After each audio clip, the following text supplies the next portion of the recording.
कहानी की शुरुआत में हम देखते हैं कि जंगल के बीचों बीच एक बहुत ही ऊंची चट्टान के बीच लटका हुआ एक पतला सा लोहे का पुल अचानक टूटने लगता है। इस पुल पर एक लड़की बीचों बीच फंसी हुई होती है और उसके चारों तरफ के स्क्रू एक एक करके खुलते जा रहे होते हैं। नीचे देखने पर सिर्फ एक गहरी और खतरनाक खाई नजर आती है, जहाँ गिरने का मतलब सीधा मौत होता है। ये लड़की डर के मारे जोर जोर से चिल्लाती है, लेकिन तभी पूरा पुल उसके पैरों के नीचे से टूटकर नीचे खाई में जा गिरता है। लकीली इस लड़की के पास एक सेफ्टी हुक होता है, जिसकी वजह से वह पुल के टूटे हुए केबल के सहारे लटक जाती है और उसकी जान बाल बाल बच जाती है। आखिर यह लड़की कौन है और यहाँ तक कैसे पहुंची, इसे जानने के लिए हमें कहानी के पीछे जाना पड़ेगा। दरअसल यह कुछ दोस्तों का एक ग्रुप होता है जो एक एडवेंचर ट्रिप पर जाने की तैयारी कर रहे होते हैं। इस ग्रुप में फ्रेड और लॉयक नाम के दो लड़के होते हैं और इनकी गर्लफ्रेंड्स क्लॉय और करीन भी इनके साथ जा रही होती हैं। ये चारों दोस्त मिलकर एक खतरनाक पहाड़ पर हाइकिंग करने का प्लान बनाते हैं, लेकिन इनके साथ एक पांचवा लड़का भी होता है जिसका नाम गिलम है।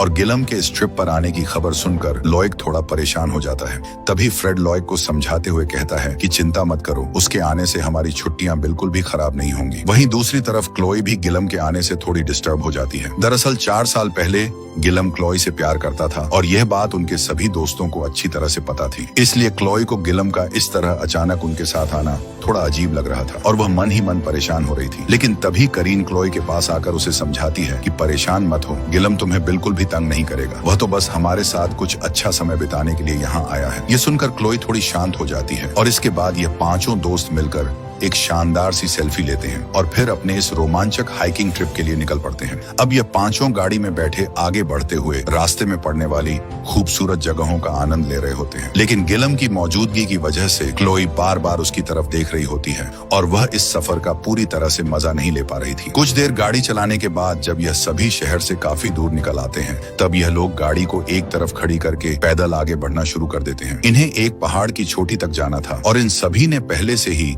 यह अंदाजा लगा लिया था कि शाम होने तक ये वापस अपनी गाड़ी तक लौट आएंगे। अब आगे बढ़ते हुए एक जगह पर रुककर गिलम क्लोई के पास आकर उससे बातें करने लगता है। तब क्लोई गिलम से पूछती है कि आखिर तुम यहाँ पर हमारे साथ क्यों आए हो, जिस पर गिलम जवाब देता है कि मैं अपने पुराने रिश्ते को भुलाकर सिर्फ तुमसे एक अच्छी दोस्ती बनाना चाहता हूँ। लेकिन क्लोई इस बात का कोई भी जवाब नहीं देती और चुपचाप आगे बढ़ने लगती है। कुछ दूर आगे जाने के बाद इन्हें एक ऐसी जगह दिखाई देती है जहाँ पर आगे का रास्ता पूरी तरह से बंद नजर आता है। ये देखकर फ्रेड अकेला ही पहाड़ी के ऊपर चढ़ने लगता है और कहता है कि मैं ऊपर चढ़कर देख लेता हूँ कि आगे का रास्ता कैसा है। इस दौरान उसके सभी दोस्त उसे ऐसा करने से मना भी करते हैं, लेकिन फ्रेड किसी की भी बात नहीं सुनता और अकेला ही पहाड़ के ऊपर चढ़ना शुरू कर देता है। काफी मशक्कत करने के बाद आखिरकार फ्रेड ऊंचाई तक पहुंच जाता है और नीचे अपने सभी दोस्तों को आवाज देकर कहता है कि आगे का रास्ता बिल्कुल साफ है। यह कहकर फ्रेड अपने बाकी दोस्तों के लिए ऊपर से एक रस्सी नीचे फेंक देता है। इसके बाद बाकी सभी दोस्त एक एक करके उस रस्सी के सहारे धीरे धीरे ऊपर चढ़ने लगते हैं और काफी मुश्किलों का सामना करने के बाद आखिरकार यह सभी उस ढलान के दूसरी साइड पर पहुंच जाते हैं। अब वहां से इन्हें आगे बढ़ने का एक रास्ता मिल जाता है,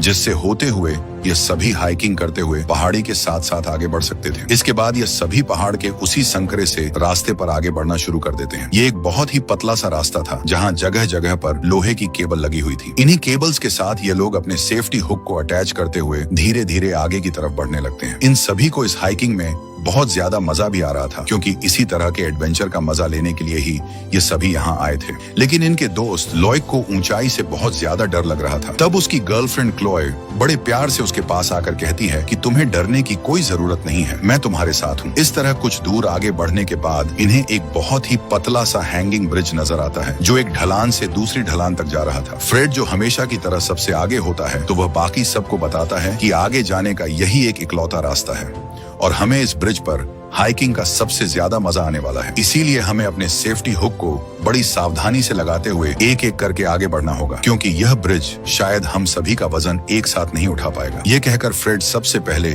उस पुल पर आगे बढ़ता है और किसी तरह उस ब्रिज को क्रॉस करके दूसरी तरफ पहुंच जाता है। इसके बाद बाकी सब भी एक एक करके उस ब्रिज को क्रॉस करना शुरू कर देते हैं और सबसे पीछे लॉयक और करीन रह जाते हैं। लेकिन लॉयक यहाँ पर एक बार फिर से डरने लगता है, क्योंकि उसे हाइट से बहुत ज्यादा डर लगता था, जिस वजह से वह आगे बढ़ ही नहीं पा रहा था। तब उसकी गर्लफ्रेंड क्लोय वापस उसकी तरफ आती है और उसे समझाती है कि हम सब तुम्हारे साथ हैं, तुम्हें बिल्कुल भी डरने की जरूरत नहीं है। जिसके बाद लॉयक किसी तरह डरते डरते आगे बढ़ता हुआ चट्टान तक पहुंच जाता है। अब सभी लोग दूसरी तरफ की चट्टान पर आ गए थे और सिर्फ करीन ही बाकी रह गई थी, जो अभी भी उस पुल के बीचों बीच फंसी हुई थी और तभी बाकी सभी लोगों को दिखाई देता है कि उस ब्रिज की केबल धीरे धीरे ढीली पड़ती जा रही है। ये देखकर वह सभी करीन को आवाज देकर कहते हैं कि जल्दी से आगे बढ़ो, ब्रिज टूटने वाला है। यह सुनकर करीन बहुत ज्यादा डर जाती है और जल्दी जल्दी आगे बढ़ने लगती है, लेकिन देखते ही देखते उस ब्रिज के सारे स्क्रू निकल जाते हैं और वह पूरा पुल टूटकर एकदम नीचे गहरी खाई में जा गिरता है। लेकिन करीन अपने सेफ्टी हुक के सहारे उस टूटे हुए केबल पर लटक जाती है, जिससे उसकी जान बाल बाल बच जाती है। और यही वह डरावना सीन था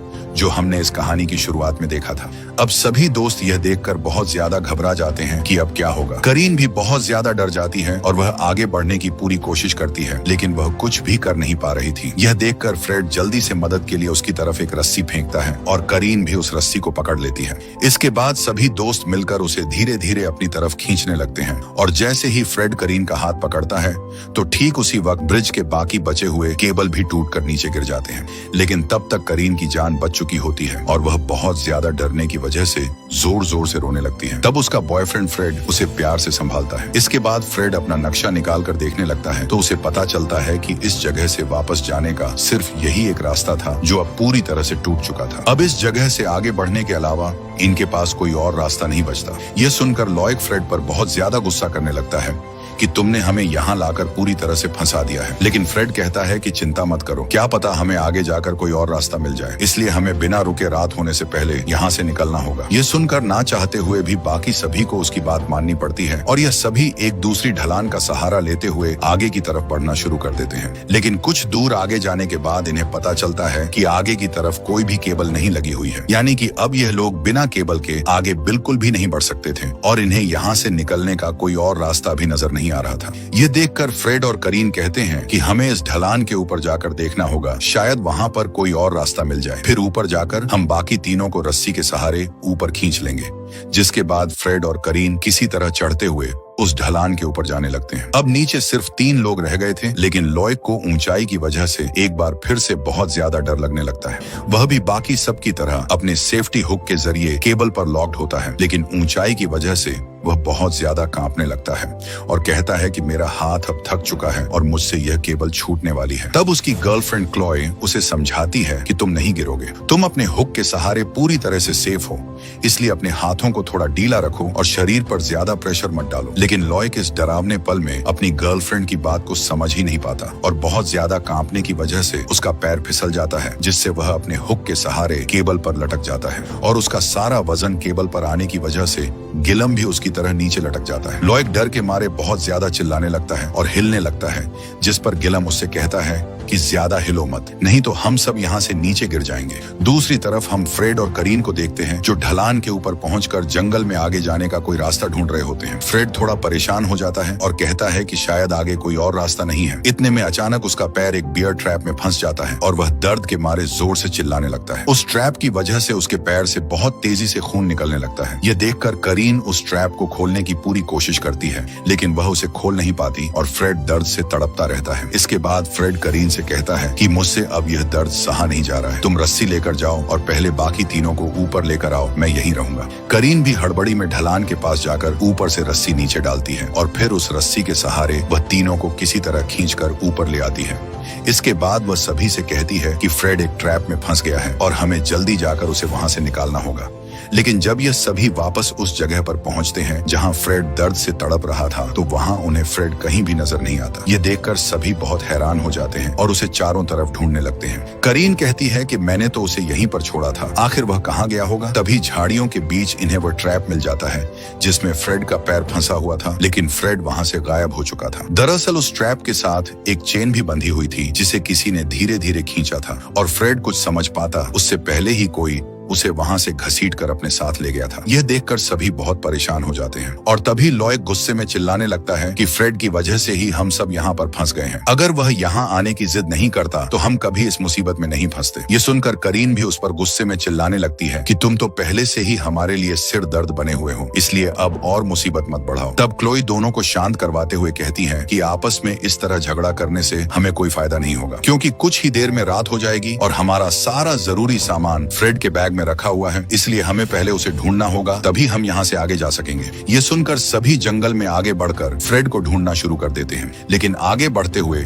गिलम किसी बात को लेकर लॉयड को चिढ़ाने लगता है, जिससे लॉयड को बहुत ज्यादा गुस्सा आ जाता है और दोनों के बीच हाथापाई शुरू हो जाती है। यह देखकर जैसे ही क्लोए उन दोनों की लड़ाई को रोकने के लिए आगे बढ़ती है, तभी अचानक उसका पैर फिसल जाता है और वह पास में मौजूद एक गहरे गड्ढे में जा गिरती है। यह देखकर बाकी तीनों बहुत ज्यादा घबरा जाते हैं और चिल्लाकर पूछते हैं कि क्लोए तुम कहाँ हो, लेकिन वहाँ से कोई भी जवाब नहीं आता। यह गड्ढा बहुत ही गहरा और वहाँ बहुत अंधेरा था। तब करीन एक रस्सी के सहारे धीरे धीरे उस गड्ढे के अंदर उतरती है, जहाँ उसे अंदर बहुत सारी नुकीली चीजें लगी हुई दिखाई देती हैं, जैसे किसी ने जानबूझकर ये ट्रैप बिछाकर रखा हो। तभी उसे वहाँ अंधेरे में बैठी हुई क्लोए दिखाई देती है, जो दर्द के मारे रो रही होती है, क्योंकि गिरते वक्त एक नुकीली चीज उसके हाथ के आर पार हो गई होती है। करीन किसी तरह उसके हाथ को उस नुकीली चीज से बाहर निकालती है और उसे लेकर ऊपर आती है, जहां वह उसके घाव पर कपड़ा बांधकर खून रोकने की कोशिश करती है। ये सब देखकर सभी इस बात को लेकर परेशान हो जाते हैं कि आखिर इन जंगलों में ये सारे खतरनाक ट्रैप किसने और क्यों बिछाए होंगे। और कहीं ना कहीं उन्हें यह भी लग रहा था कि फ्रेड के अचानक गायब होने के पीछे भी जरूर इसी इंसान का हाथ है, लेकिन कोई और रास्ता ना होने की वजह से ये सभी रात होने तक फ्रेड को जंगल में ही ढूंढते रहते हैं। तभी रात के अंधेरे में वहाँ पर तेज बारिश होने लगती है, जिससे फ्रेड के लिए परेशान होकर करीन जोर जोर से रोने लगती है। ये देखकर क्लोए उसे शांत करवाते हुए समझाती है कि हमें किसी भी हालत में हार नहीं माननी है। इसके बाद ये सभी एक दूसरे से रस्सी बांधकर अंधेरे में आगे बढ़ने लगते हैं, ताकि सभी एक साथ जुड़े रहें और कोई भी अकेला ना रह जाए। इसी तरह फ्रेड को आवाज देते हुए ये सभी आगे बढ़ रहे होते हैं कि तभी अचानक एक तीर आकर करीन की छाती में लग जाता है और साथ ही किसी ने उन्हें जोड़ने वाली रस्सी को भी काट दिया होता है। करीन दर्द के मारे जोर से चिल्लाने लगती है। तभी क्लोई पीछे मुड़कर उसे देख लेती है, लेकिन इससे पहले कि वह कुछ कर पाती, कोई करीन को अंधेरे में जोर से खींच कर ले जाने लगता है। ये देखकर क्लोई भी जोर जोर से चिल्लाती है और सभी करीन को बचाने के लिए उसके पीछे भागने की कोशिश करते हैं, लेकिन तब तक करीन को अंधेरे में खींचकर पूरी तरह से गायब कर दिया जाता है। इससे क्लोई बहुत ज्यादा रोने लगती है, लेकिन उसके दोस्त उसे जैसे तैसे शांत करवाते हैं। अब बारिश की वजह से यह तीनों एक झाड़ी के नीचे छुप कर बैठ जाते हैं और वहाँ से कहीं भी आगे नहीं जा पाते, क्योंकि उन्हें डर था कि चारों तरफ कहीं भी ट्रैप बिछे हो सकते हैं। लेकिन लॉयड कहता है कि हमें कोई सुरक्षित जगह ढूंढनी होगी, नहीं तो इस ठंड की वजह से हम यहीं मर भी सकते हैं। इसके बाद ये तीनों अंधेरे में आगे बढ़ना शुरू करते हैं और कुछ दूर आगे जाने के बाद इन्हें जंगल के बीचों बीच एक पुराना सा घर दिखाई देता है। ये देखकर ये तीनों सोचने लगते हैं कि आखिर इतने घने जंगल में इस घर में कौन रहता होगा, और यह अंदर जाने से डर भी रहे थे, लेकिन ना चाहते हुए भी इन्हें अंदर जाना पड़ता है, क्योंकि बाहर बहुत ज्यादा ठंड थी। इसके बाद यह तीनों बहुत होशियारी से धीरे धीरे उस घर के अंदर जाते हैं। अंदर जाते ही इन्हें वहाँ एक टेबल पर फ्रेड बिना कपड़ों के बुरी तरह से घायल हालत में पड़ा हुआ दिखाई देता है, जिसे देखकर ऐसा लग रहा था कि शायद वह मर चुका है। लेकिन जैसे ही क्लोए डरते हुए उसे छूती है, तभी फ्रेड को कुछ देर के लिए होश आता है और वह कुछ कहने की कोशिश करता है, लेकिन इतना ज्यादा घायल होने की वजह से अगले ही पल खून की उल्टी करते हुए उसकी वहीं पर मौत हो जाती है। अपने दोस्त को इस तरह तड़प तड़प कर मरते हुए देखकर सभी बहुत ज्यादा दुखी हो जाते हैं और क्लोए रोते हुए गिलम को गले लगा लेती है, जिससे लॉयड को थोड़ी जलन भी होने लगती है। इसके बाद ये सब वहाँ से जाने की सोचते हैं। तभी गिलम कहता है कि हमें फ्रेड का बैग ढूंढकर अपने साथ लेना होगा, क्योंकि उसमें हमारा सारा जरूरी सामान रखा हुआ है। लेकिन लॉयड के अंदर खतरा हो सकता है, ये कहकर मना कर देता है। तब गिलम अकेला ही उस घर के बेसमेंट की तरफ बैग ढूंढने के लिए चला जाता है। वहाँ जाकर गिलम को बहुत सारे खतरनाक जानवरों की मरी हुई लाशें लटकी हुई दिखाई देती हैं, जिन्हें देखकर वह बुरी तरह से घबरा जाता है। लेकिन काफी देर तक ढूंढने के बाद आखिरकार उसे फ्रेड का बैग मिल जाता है। लेकिन बैग उठाने के बाद उसकी नजर वहाँ लटकी हुई बहुत सारी इंसानी खोपड़ियों पर पड़ती है और साथ ही दीवार पर एंटोन नाम लिखा हुआ भी दिखाई देता है, जिसे देखकर उसे यह बात पूरी तरह से समझ आ जाती है कि यहाँ कोई इंसानों का शिकार करके उन्हें खाता है। ये सब देखकर गिलम बहुत ज्यादा घबरा जाता है और जल्दी से वह बैग लेकर ऊपर आने लगता है। जैसे ही वह ऊपर पहुंचता है तो वहाँ लॉयड खड़ा होता है, जो गिलम से वह बैग छीन लेता है और उसे लात मारकर बेसमेंट के अंदर गिरा देता है और बाहर से उसका दरवाजा लॉक कर देता है। इसके बाद लॉयड बाहर आकर क्लोए को जबरदस्ती लेकर वहाँ से निकलने की कोशिश करता है, क्योंकि वह गिलम को लेकर बहुत ज्यादा जलन महसूस कर रहा था। लेकिन तभी अचानक एक बहुत ही खूंखार आदमी इनके सामने आ जाता है, जो दोनों को लात मारकर नीचे गिरा देता है। इसके बाद वह करीन की डेड बॉडी को क्लोए के ऊपर फेंक देता है और लॉयड को बहुत ही बेरहमी से पीटना शुरू कर देता है। ये देखकर लॉयड को बचाने के लिए क्लोए किसी तरह उठकर उस खूंखार आदमी पर टूट पड़ती है,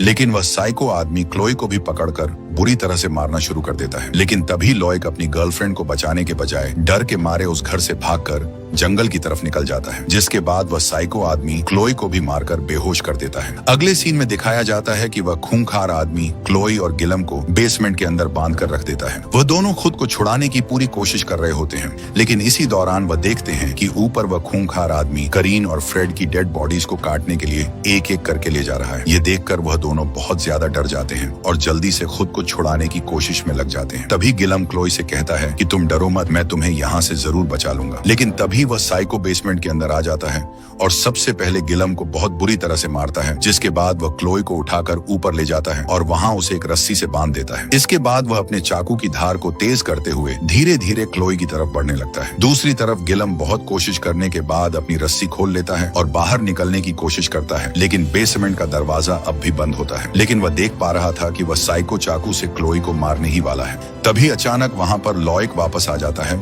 जो उस साइको के सिर पर एक पत्थर से जोर से वार करता है। इससे गुस्से में आकर वह साइको एक हथियार उठाकर लॉयक का पीछा करना शुरू कर देता है और इसी मौके का फायदा उठाते हुए क्लोई खुद को रस्सी से आजाद कर लेती है और फिर बेसमेंट का दरवाजा खोलकर गिलम को भी बाहर निकाल लेती है। दोनों मरते मरते बचे थे, इसलिए एक दूसरे को गले लगा लेते हैं। इसके बाद गिलम कहता है कि हमें यहाँ से जल्दी निकलना होगा, क्योंकि वह साइको कभी भी वापस आ सकता है। क्लोई वहाँ करीन की लाश को देखकर बहुत रोती है, लेकिन उनके पास अब यहाँ से भागने के अलावा कोई और रास्ता नहीं बचता। फिर गिलम सेफ्टी के लिए क्लोई को एक चाकू दे देता है और क्लोई कहती है कि इस जंगल से निकलने से पहले हमें लॉयक को बचाना होगा। इसके बाद हमें अगली सुबह का सीन दिखाया जाता है, जहां लॉयक अभी भी अपनी जान बचाने के लिए लगातार भाग रहा होता है, क्योंकि वह साइको अभी भी उसके पीछे लगा हुआ था। उधर गिलम और क्लोई भी लॉयक को ढूंढने के लिए निकल पड़ते हैं। इस दौरान वह साइको अपने हथियार में तीर लगाकर लॉयक पर चलाना शुरू कर देता है और एक तीर सीधा जाकर लॉयक के पैर में लग जाता है, जिससे वह दर्द के मारे तड़पने लगता है। लेकिन फिर भी वह भागना बंद नहीं करता और भागते भागते एक ढलान के पास पहुंच जाता है, जहां एक लोहे की जिप लाइन लगी हुई थी जो सीधा पहाड़ से नीचे जा रही थी। लेकिन तभी वह साइको भी वहां पहुंच जाता है, जिससे लड़ने के अलावा कोई और रास्ता न होने की वजह से लॉयक उस पर एक के बाद एक हमला करना शुरू कर देता है। दोनों के बीच एक खतरनाक लड़ाई होती है, लेकिन आखिरकार वह साइको लॉयक को बुरी तरह से घायल कर देता है। अपनी जान बचाने के लिए लॉयक पहाड़ के किनारे पर लगी एक लोहे की सीढ़ी पर जाकर लटक जाता है,